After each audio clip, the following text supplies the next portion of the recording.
Hello friends, welcome back to our YouTube channel. अभी हम लोग यहाँ पे Navin fluorine limited international limited की एनालिसिस करेंगे और इसमें देखेंगे आने वाले समय में ये और कितना नीचे गिरेगा। अगर नीचे गिर रहा है तो किन लेवल से यू टर्न ले सकता है, और आगे आने वाले समय में नीचे वाले इंपॉर्टेंट लेवल्स और ऊपर वाले इंपॉर्टेंट लेवल्स कौन से हो सकते हैं हमारे लिए। तो वीकली टाइम फ्रेम में मैंने चार्ट लगा रखा है। अगर हम लोग इसको ध्यान से देखेंगे तो यहाँ पे बहुत ही ज़्यादा स्ट्रॉन्ग सेलिंग हुई है। 4400 से लेके सीधे 3600 आ गया है। ये सीधे एक एक महीने में मान सकते हैं, ठीक है।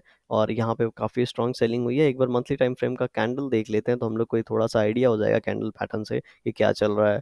राइट, तो यहाँ पे देखिए, यहाँ पे इसने एम टाइप पैटर्न बनाया और यहाँ से जैसे ही ब्रेक हुआ बहुत तेज़ी से शेयर नीचे गिरा और इस मंथ में कंटिन्यू है। क्योंकि यहाँ पे ये पूरा का पूरा सपोर्ट जोन है, देख रहे हैं। मैं हर बार आपको बताता हूँ कि लास्ट टाइम का जो एक सपोर्ट होता है वो सपोर्ट की तरह काम करता है। और अगर ज़्यादा सेलिंग हो गई है, इस तरीके से बड़ी सेलिंग हो गई है और ये सपोर्ट के आसपास है कोई शेयर, ठीक है, तो यहाँ पे एक छोटा कैंडल बनाएगा, ठीक है। यहाँ पे एक छोटा कैंडल बनाने की हायर प्रोबेबिलिटी होती है, 80% केस में बनता है।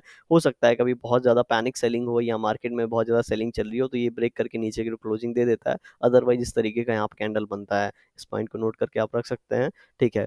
तो अभी क्या है यहाँ पे, अभी ये पूरा का पूरा 3200 3300 3200 एक सपोर्ट जोन है, ठीक है। और ये सपोर्ट जोन के आसपास ट्रेड कर रहा है। तो अगर इसकी क्लोजिंग यहाँ पे आके टच करके ऐसे अंदर की ओर मिल जाती है, ठीक है, फर्स्ट पॉइंट हो गया। बुलिशनेस की मैं बात कर रहा हूँ। और यहाँ पे एक दो कैंडल बनाने के बाद अगर ये इस तरीके से trend line monthly time frame पे क्लोज करता है, ठीक है, तो यहाँ पे फिर हो सकता है कि इन्हीं लेवल्स के अंदर आ जाए और ये इस तरीके से 3200 से लेके 4800 का एक चैनल पैटर्न बनाए जो कि बाद में ब्रेकआउट या ब्रेकडाउन करे। राइट, तो ऐसा सिनारियो, ऐसा प्राइस एक्शन पैटर्न बन सकता है फर्स्ट केस। सेकंड केस के लिए हम वीकली टाइम फ्रेम पे चलते हैं।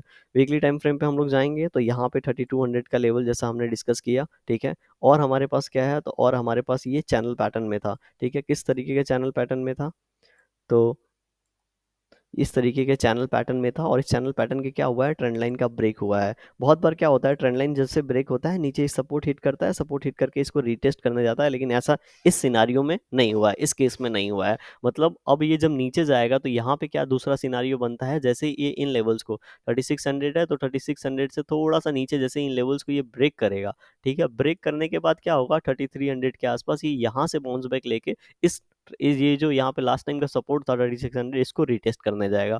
अगर इसको रिटेस्ट करने में ये फेल होता है और इस तरीके से नीचे बनता है तो ये जो प्राइस एक्शन पैटर्न है ये बनना जरूरी है। और अगर ये प्राइस एक्शन पैटर्न बनता है तब ये नीचे कंटिन्यू करेगा और 3200 वाले लेवल को टच करेगा, ठीक है। ये तब तक बहुत ज़्यादा फॉल हो चुका होगा और यहाँ पे देखेंगे इस तरीके से जो प्राइस एक्शन पैटर्न था इसको कंटिन्यू करने के लिए फिर ये 3200 के आसपास टच करके, अगर 3200 के आसपास टच करके यहाँ पे क्या होता है, जब भी कोई शेयर ऊपर से नीचे गिरता है तो ये छोटे छोटे कैंडल बनाने लगता है। एक बार दिखाता हूँ मैं आपको इस तरीके से, ठीक है।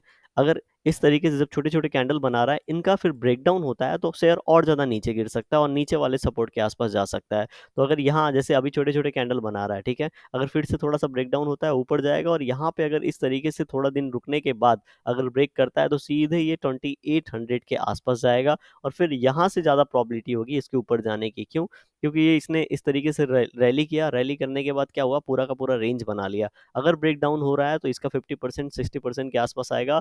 फिर हम लोग को यहाँ पे ट्रेंड लाइन ड्रॉ करके रखना है और यहाँ पे डब्ल्यू टाइप पैटर्न मिले तब, या फिर ये जब ट्रेंड लाइन ब्रेक हो तब हम लोग कोई भी बाइंग का डिसीजन ले सकते हैं। फिलहाल क्या है, फिलहाल हो सकता है बहुत से लोगों ने, मुझे पता है, जब कोई भी शेयर में होल्डिंग अच्छी होती है और बहुत से या फिर शॉर्ट टर्म हमने पोजीशन बनाया होता है और बहुत तेजी से नीचे गिरता है तो मैक्सिमम लोग ऐसा लगा के रखते नहीं है, तो उसमें क्या हो जाते हैं, फंस जाते हैं। और जब उसमें इन शेयर में जब वो फंसते हैं तो बहुत ही प्रॉब्लम हो जाता है, क्यों, फिर वो इमोशनल हो जाते हैं और इस शेयर को सेल नहीं कर पाते हैं जो भी उनका असल था उसके हिसाब से। तो ऐसा नहीं करना है आपको, जो भी आपके मन में असल था उसके लेवल आते ही कोई भी शेयर में आपको रूल बना के रखना है, एग्जिट कर जाना है। राइट, अगर आपने लॉन्ग टर्म के लिए रखा है तो लॉन्ग टर्म के लिए यहाँ पे, ठीक है, 3200 के लेवल के आसपास यहाँ पे बाउंस बैक मिलनी चाहिए जिसकी हायर प्रोबेबिलिटी है। अगर नहीं मिलता है तो फिर यहाँ पे थोड़ा सा प्रॉब्लम हो सकता है। फिर 22800 का लेवल होगा, ये बहुत इंपॉर्टेंट लेवल है, इसके पास मिलना चाहिए। अगर इसके पास नहीं मिलता है तो कुछ ना कुछ जरूर शेयर में लोचा हो सकता है या फिर कुछ फंडामेंटल में चेंजेस हो रहे होंगे जो हमें पता नहीं है। राइट, तो वैसे सिनारियो में क्या करना चाहिए, आपको अपना डिसीजन खुद लेना चाहिए। क्योंकि मैं होता तो मैं यहाँ पे ऐसा लगा के मेरा शेयर निकाल चुका होता।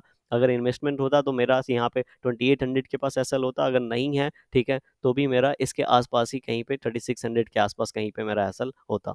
राइट, अगर ऐसा नहीं है, अगर मेरा ऐसा नहीं है तो मैं यहाँ पे पोजीशन ही नहीं बनाता। राइट, तो यहाँ पे आने वाले समय में ये इस तरीके से पोजीशन बना सकता है। वन डे टाइम फ्रेम पे चलते हैं और थोड़ी ऊपर की पॉजिटिव बातें करते हैं कि ऊपर किस तरीके से निकल सकता है। तो यहाँ पे 3400 का हम लोग को सपोर्ट नज़र आ रहा होगा, ठीक है। और उसके पहले ये जो सपोर्ट जोन है पूरा का पूरा ये 3500 100 रुपीज़ का बड़ा शेयर है, इसलिए एक रेंज मान के चलते हैं, सपोर्ट रेंज है। इस सपोर्ट रेंज में क्या होगा, इस सपोर्ट रेंज में जब भी ये नीचे की ओर आएगा, ठीक है, क्योंकि बहुत ज़्यादा ऊपर से नीचे आ रहा है, देख रहे हैं 4700 से इस तरीके से नीचे आ रहा है, गैप डाउन ओपनिंग हो गया, फिर इस तरीके से नीचे आ रहा है। अभी जब इस तरीके से नीचे आ रहा है तो यहाँ पे जैसे ही थोड़ा सा प्रॉफिट बुकिंग हुआ, जो लोग सेल कर रहे हैं, या फिर थोड़ी सी बाइंग कैंडल बनी, तो यहाँ पे एक बाइंग में क्या होगा, मोमेंटम दिखेगा और ये मोमेंटम इसको ऊपर की ओर लेके जाएगा।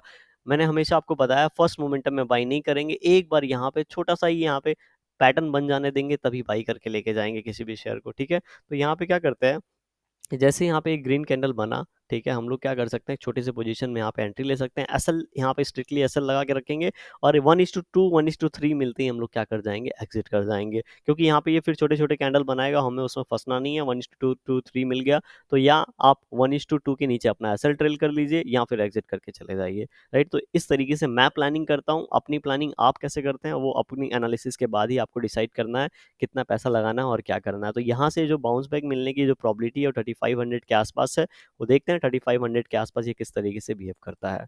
तो इस तरीके से ये प्राइस एक्शन आने वाले समय में दिखा सकता है। वीडियो पसंद आई होगी तो लाइक कर सकते हैं, चैनल पे नए होंगे सब्सक्राइब कर सकते हैं। Thank you for watching this video.